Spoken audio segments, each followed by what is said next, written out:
Good morning, guys. What's going on? What's cracking? So, doing a diff install today. This is for the wife's Supra. This is the diff that was in it before, but I wanted to have it inspected, kind of gone through. I had Billy Freed over at Freed Engineering install the GIKEN LSD that used to be in my Supra before I had the Ford 88 in it. So now I took it from that car and put it in here, which makes this car a positive rear end now, or both tires will spin. This is a clutch disc style LSD, which allows it to, well, one, actuate a little bit better, one, put down the power a little bit better, and if God forbid it does break, it won't walk up a wheel like a Torsen LSD will from the factory, and these cars have. They're known for if they lock one side up, it'll pivot on that wheel wreck. So this makes the car a little bit safer, a little bit nicer to drive. We also got the GIKEN fluid. This stuff is a little salty. This is like 80 bucks for this thing of fluid. Luckily, brand new one, and this is left over from when I did it, so you need 1.5 to fill it, so it works out perfect for me. So this gives me exactly 1.5 right there.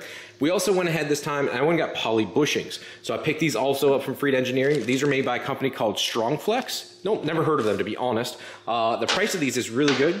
So it comes with all this you see here. Actually, give me this one here. So here's the two top pieces that slide down inside of here, like so. These go up through the center. These pins go through the center of that. Okay, don't put the pins in yet because it allows it to go in a little bit easier. See how it's, so let's show you here. See how there's squish to it? This allows for a little bit stronger than a factory rubber bushing, which were all blown out. These should last forever. Now these can have some squeak, so use the grease with it. But these should last forever, but it allows it to not have as much NVH. You guys are wondering what NVH is. It's noise from the vehicle itself. So we don't want that coming up through the car. She's got to drive it. We already took the straight pipe off because she didn't like it. So grease it up, slide them up in. Then we're also going to put the fluid in. Actually, I think I'm gonna do the fluid first, then I'll do these. So let's go ahead and put the fluid in. Again, this takes 1.5 quarts. I think that's what this is. Let's flip it around. Where's the size at? How much is in here? Does it tell you in the front of it? Am I missing it here? It's easier to fill it now because this is a sealed unit. You guys can fill it with fluid now. So there is the drain and then there's the fill. Now I'm gonna prop this up with a piece of wood. So I'm gonna fill it full of fluid first and then put the plug back in, and then for the last little bit, I'm actually gonna put a funnel in it because this might be a little bit more than a half and I want it to truly drain out. That's how you know it's getting full. So put the piece of wood up so it sits at level, because right now it's sitting kind of back. It won't be a true reading. So I'll put a piece of wood on it to flatten it out some. But first thing I'm gonna do is prop it up and just dump the first little bit in. This stuff here is some of the worst smelling stuff on God's given earth. I absolutely hate the way this stuff smells, but every time it stinks something horrible and I absolutely hate it. You gotta give it a good whiff though. Oh yeah, just every time, never ceases. Ooh, that's a little sketchy the way I got it set up here, but gonna burble and gurgle a little bit. Again, I'm just doing this now because doing it inside the car is just more of a pain. I'd rather do it like this.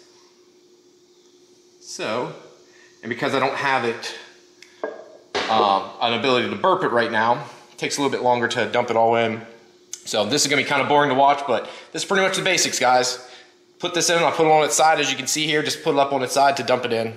Now it's full of fluid. I wanted to say too, I love that when you get the diff back from Freed, they mark each bolt to see if they could ever come loose. Every bolt there that they took out then gets paint marked. I do like that when they install everything. We didn't put new seals or anything, we just literally put the LSD in it, which looking back, I could probably have done it myself now. I just never have. It's weird how there's some things in your life that once you get a little bit older too and you go, oh shit, I should have just done it. Probably should have done it myself, but feel better having them do it and it's in. I don't have to worry about the lash or anything. And I'm probably gonna swap this out anyways and have to put into another diff, because the LSD and everything needs to go into a 326, or if I could find like a 313, because the ISF trans needs a really low gear ratio for it to work, because I think from the factory ISF uses like a 285. It's insane. So I'm gonna have to probably swap it because this will make it way too tight. Even with 8 speeds, I think first gear will only be like 23 miles an hour, be rev limiter, which is insane. So probably have to swap it out, but for now, this will be more ideal. Next up, we're gonna install these Strong Flex. Again, we're gonna grease them up some, but there's not a whole lot to this. This goes on the very top then we're all said and done, so that just sits as a plate to give us a little bit more thickness. Was a little unsure why, but yeah, it just sits on top. Pretty basic, right? So all I'm gonna do, don't put the pins in yet, slide these up through, grease these up a little bit, and slide them up in. Wanted to show this too. This is how I grease them up, and then just slides right in then. I grease the whole way around it, inside everything, just because I want to keep it from squeaking as much as possible. Once you push these up in, you can push the pins in, set the tops on, and then you're done. It's very, very simple with this. So now that the diff is out here, and I had lost before where Colton didn't have these, and I had thrown mine away because I knew that we were going to do this. So luckily I had extra. I also have those ones down there, but these are extra in the fact that I broke one of these. I actually cracked it, removing it. So I just kept these, and all this time I was about to throw them away. I'm glad I didn't, because now I got to use it for that. Now it didn't fit perfect, but I just needed that spacer pretty much. That's all I needed it for. So now what I'm going to do is take this off. And I'm going to install these. So this goes away, this goes away, this goes on the shelf, and now this goes on. Now this won't be going on here.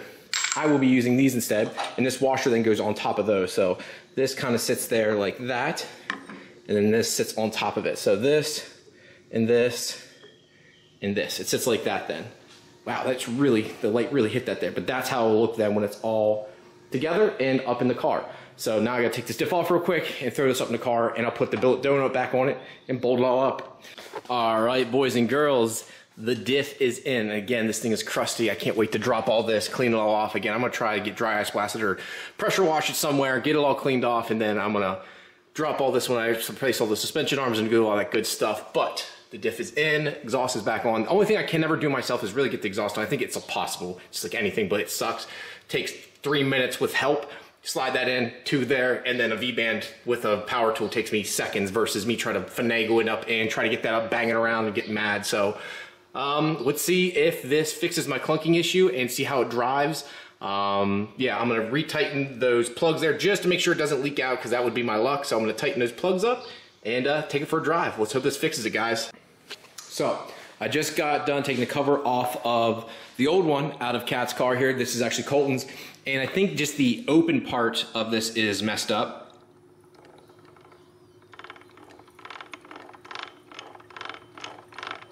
I think the gears are just messed in there, which is okay. That'll get replaced anyways when you go to an OS GIKEN.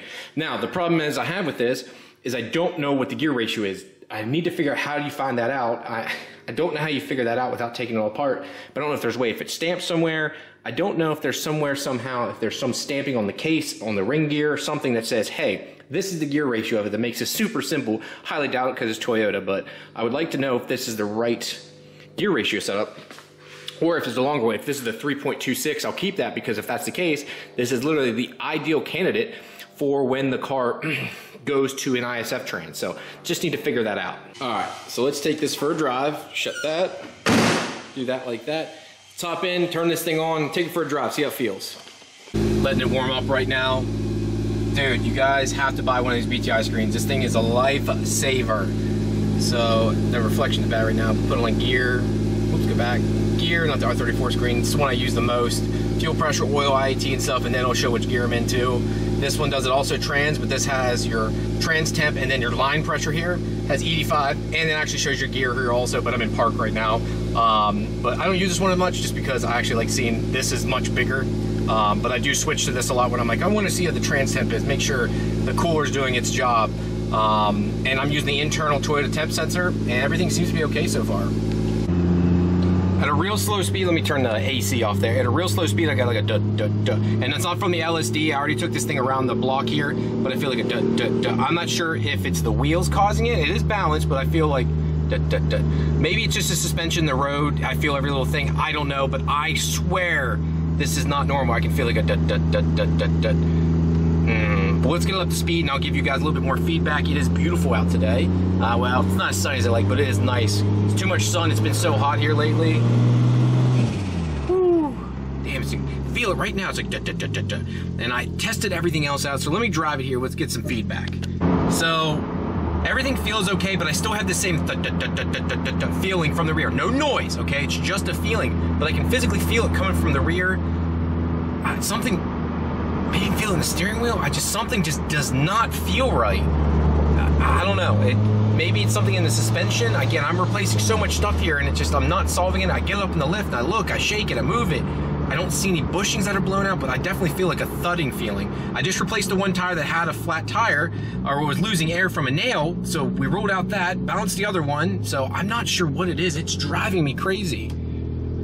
So I just put the diff back and ended up being a 3.92, which is out of the GS300. It's still a 200 millimeter setup. It's a 3.92, which isn't ideal. So I'll just keep it on the shelf for now because there's nothing wrong with it, but just keep it there.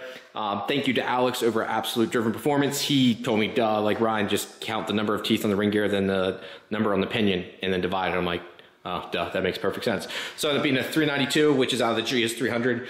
So not ideal, so I have to get one. I think it's a GS400 I need for the ISF, which is 3.26, which technically I need lower than that even, but finding something else without going to a Ford 88 and then getting some ridiculous custom gear that's like perfect for it. But again, it's an inline six, so I want a little bit higher because I don't have the same torque that a V8 has.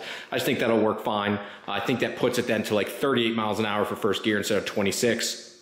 So it does help some. And I think when you go to that, and again, you have 8 gears. So I believe like top of 6 is still like 170-ish. And then 8th is like 200 something, but you don't use those. Those are more of a overdrive thing. But you guys saw there, car drives fine now. Has a little bit of feeling in the rear still. It's not from the LSD, that we ruled that out now and all that other stuff. So I got to dig in that a little bit more. I'm not sure what it is, but there's definitely a feeling there. The car's quiet though. As you guys saw, it's very quiet. I'm very happy. On that note, guys, thank you very much for tuning in today. Hope you enjoyed this video. I've got more content coming soon, I promise, on the engine. Just waiting on a few things. I've just been super busy. That's why you haven't seen many YouTube videos. I'm just swamped, guys. Between kids, work, everything else, I am swamped as swamp gets. So I promise, more videos coming soon. Thank you guys for tuning in. Peace. Later.